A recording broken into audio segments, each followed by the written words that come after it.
And welcome back. Well, since the late 1800s, Wisconsin has nurtured, trained, or schooled more than 400 Olympic athletes. Everything from weightlifting and speed skating to gymnastics and sailing.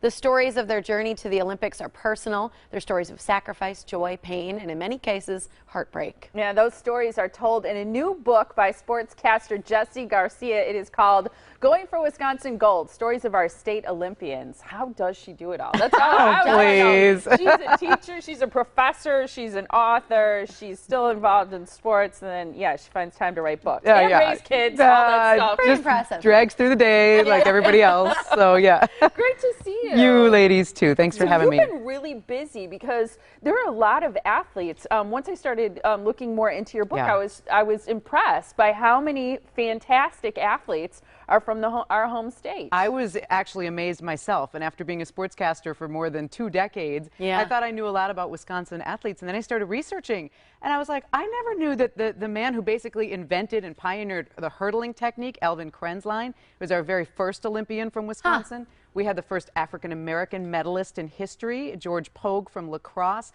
We had Ralph Metcalf from Marquette, who was in the famous relay with Jesse Owens in the 1936 Hitler Olympics.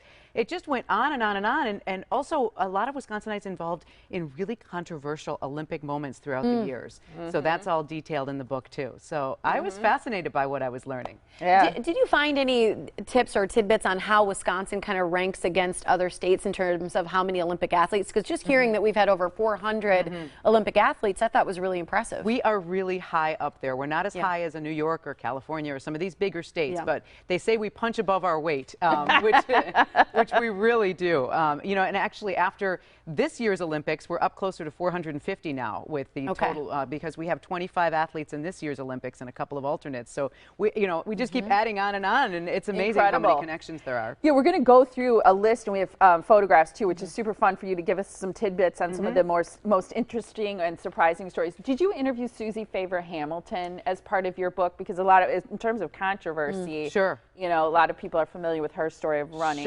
Susie had actually just come out with her own memoir, and so we wanted to respect that process. So we did not interview Susie Favor Hamilton, although she is part of the book because she's a major Wisconsin Olympian. So there were many Olympians that there was so much information out there already that we could put together everything we needed based on that, although we tried to talk to as many Olympians or descendants of Olympians as we possibly could to make the book as genuine and as filled with their own personal stories as we could. That's great. Which story did you find most inspiring or surprising? Because you love history, so I feel like you have so much of that information already, but... Yeah, I guess I'm going to have to go with Alvin Krenzlein, again, who was our first Wisconsin Olympian, grew up on the east side of Milwaukee, went to the old East Side High School, and there he is hurdling with the technique that he pioneered. One lead leg forward. Believe it or not, prior to that, in the late 1800s, people would run up to a hurdle and they would hop with both legs tucked behind their body over a hurdle. No one had figured out that if you put one leg forward and one leg back that you could stay in stride. And so he invented that? He invented that. He's known as the father of modern hurdling. And he grew up just a few blocks from here. So that is wild. And went to the UW before being lured away to the University of Think about, you've seen like people knock down hurdles many times. If you're jumping with both legs behind you, think about how many times people smash their face on the ground. I thought about that as well. Hurdling is one sport, that and maybe like high jump, or there's a few gymnastics too that just seem really dangerous, and hurdling is definitely one of them. I would agree. Tell us about Oscar. Is it Osthoff, the weightlifter? Yeah, and people may know the Osthoff Resort in Elkhart Lake. Oh, right. So it's Oscar Osthoff's parents who started the Osthoff Resort, and he was, as a child, a bellboy carrying bags up and down from the train station for people, and he went on to become an Olympic weightlifter in 1904. So he's a really interesting story as well, and wanted to mention that the descendants of Oscar Osthoff, his grandson and great-grandson, and the granddaughter of Alvin Krenzlein are all going to be at our book launches this week. So we're really excited. Yeah. That's cool. What about, one thing that we hear a lot about, especially I feel like right now with the Olympics, is a lot of the people who didn't make it, or some of the tragedies, or some of the downfalls of some of these